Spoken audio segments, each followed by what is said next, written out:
আজকে দুপুরে আমি বানিয়েছিলাম চিংড়ি মাছের থুক্কো। চিংড়ি মাছের একঘেয়ে রেসিপি ভালো লাগে না খেতে, সেই জন্য একটু অন্য ধরনের রেসিপি বানালাম।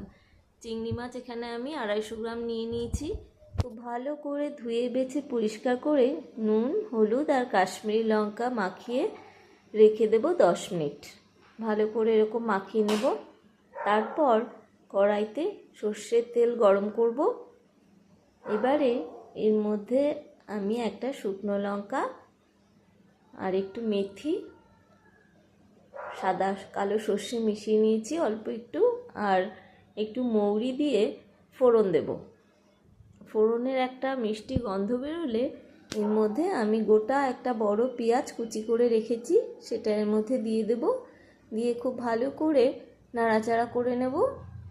পেঁয়াজগুলো একটু লাল লাল হয়ে এলে এর মধ্যে আমি বেশ খানিকটা কারি পাতা আর একটু কাঁচা লঙ্কা কুচি দিয়ে দেব। তারপর আরও একটু নাড়ব। তারপর কারি পাতা আর কাঁচা লঙ্কারও একটা সুন্দর গন্ধ বেরোবে। তারপর এর মধ্যে আমি 1 চামচ আদা রসুন বাটা দিয়ে দিলাম। দিয়ে আরও একটু মশলাটা কষে নেব। এবারে এর মধ্যে গুঁড়ো মশলাগুলো একে একে দিয়ে দেবো। হলুদ গুঁড়ো, জিরের গুঁড়ো, ধনের গুঁড়ো, কাশ্মীরি লঙ্কার গুঁড়ো আর একটু অল্প একটু শুকনো লঙ্কার গুঁড়ো দিলাম। যে যেমন ঝাল খাবেন সেরকম দেবেন।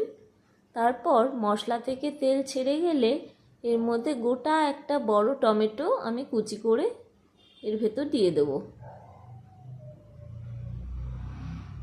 এবার মশলাটা আমি আরও একটু কষে নেব।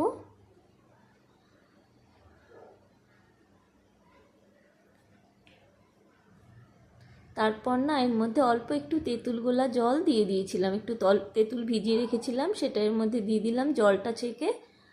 আর তারপর তেঁতুল এই বাটিটা ধুয়ে এর মধ্যে আমি অল্প জল দেব।